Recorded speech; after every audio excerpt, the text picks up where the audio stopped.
என்ன வேணும் ஸ்கூலுக்கு எல்லாமே இங்கிருக்கு. Super Saravana stores, Chennai, Madurai, Kovai. திமுகவில் இணையும் 5 முக்கிய புள்ளிகள். கூண்டோடு சரியும் விசிக. அதிர்ச்சியில் திருமா அன்கோ. இது பற்றி ஜெம் தொலைக்காட்சி வழங்கும் சிறப்பு செய்தி தொகுப்பை தற்பொழுது பார்க்கலாம்.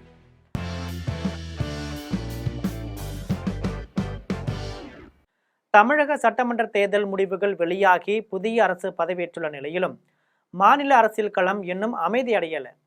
அடுத்தடுத்து அரங்கேறும் அதிரடி அரசியல் நகர்வுகளால் தமிழக அரசியல் சூழல் தொடர்ந்து உச்சக்கட்ட பரபரப்பிலேயே நீடித்து வருது.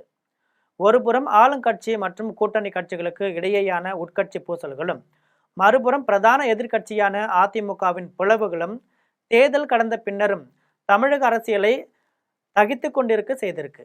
அரசியல் வட்டாரத்தில் தற்போது கசிந்துள்ள மிக முக்கிய தகவல், விடுதலை சிறுத்தைகள் கட்சியின் முன்னணி தலைவர்களாக வலம் வந்த முன்னாள் சட்டமன்ற உறுப்பினர்கள் 4 பேர் ஆளுங்கட்சியான திமுகவில் இணைய தயாராகி வருகிறார்கள் என்பதுதான். விசிகாவின் முக்கிய முகங்களாக அறியப்பட்ட பனையூர் பாபு, ஆலூர் ஷானவாஸ், சிந்தனை செல்வன் மற்றும் SS பாலாஜி ஆகிய 4 முன்னாள் எம்எல்ஏக்களும் விரைவில் தங்களை திமுகவில் இணைத்து கொள்ளப் போவதாக தகவல்கள் வெளியாகி வருது. கடந்த தேர்தல் சமயத்தில் தொகுதி பங்கீடு மற்றும் கட்சி பொறுப்புகள் ரீதியாக ஏற்பட்ட சில அதிருப்திகளே இவர்களின் இந்த திடீர் முடிவுக்கு காரணம் என்று கூறப்படுது. விசிகாவின் முக்கிய தூண்களாக கருதப்பட்ட இந்த 4 பேர் திமுகவிற்கு மாறினால் அது விசிக தலைமைக்கு மிகப்பெரிய பின்னடைவாக அமையும் என்பதில் சந்தேகமில்லை. அதிமுகவில் எடப்பாடி வேலுமணி இடையே சமாதான பேச்சுவார்த்தை, மறுபுறம் பிரதான எதிர்க்கட்சியான அதிமுகவில் நிலவி வரும் உட்கட்சி மோதல்கள் தற்பொழுது உச்சக்கட்டத்தை எட்டியிருக்கு. அதிமுக பொதுச் செயலாளர் எடப்பாடி பழனிசாமிக்கும் கட்சியின் முக்கிய புள்ளியான SP வேலுமணி தலைமையிலான அதிருப்தி முகாமிற்கும் இடையே தீவிர பனிப்போர் நடந்து வருது. இந்த சூழலில் இரு தரப்பிற்கும் இடையேயான சமாதான பேச்சுவார்த்தை விரைவில் சென்னையில் நடைபெற உள்ளதாக தெரியுது.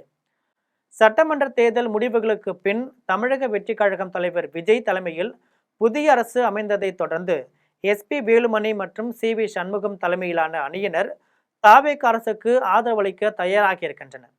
விஜயோடு நெருக்கம் காட்டி புதிய ஆட்சியில் முக்கிய பங்கை பெறலாம் என வேலுமணி தரப்பு கணக்கு போட்டது.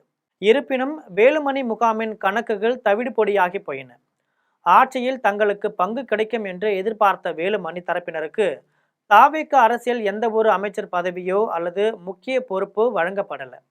நடிகர் விஜய் இவர்களை கண்டு கொள்ளாமல் ஒதுக்கியதால் வேலுமணி முகாம் தங்களது அரசியல் பிடியை இழந்து பலவீனமடைந்தது. தாவேக அரசிடமிருந்து எதிர்பார்த்த ஆதரவு கிடைக்காததால வேறு வழியின்றி மீண்டும் எடப்பாடி பழனிசாமியுடன் சமரசம் செய்து கொள்ளும் நிலைக்கு வேலுமணி தரப்பு தள்ளப்பட்டிருக்கு. இந்த பலவீனத்தை பயன்படுத்தி கொண்டு கட்சியில் தனது ஒற்றை தலைமை பிடியை மேலும் வலுவாக்க எடப்பாடி பழனிசாமி திட்டமிட்டு வர்றாரு. தேர்தல் முடிந்து புதிய ஆட்சி அமைந்தாலும் கட்சி தாவல்களும் சமாதான பேச்சுவார்த்தைகளும் ரகசிய கூட்டங்களுமாக தமிழக அரசியல் களம் இன்னும் சில காலத்திற்கு ஓயாது என்றே தோன்றுகிறது. இது போன்ற செய்தியை தெரிந்து கொள்ள தொடர்ந்து ஜெம் தொலைக்காட்சியுடன் தொடர்ந்து இணைந்திருங்கள். நன்றி, வணக்கம்.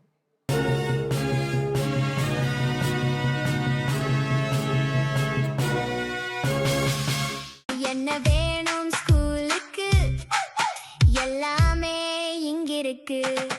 Super Saravana stores, Chennai, Madurai, Kovai.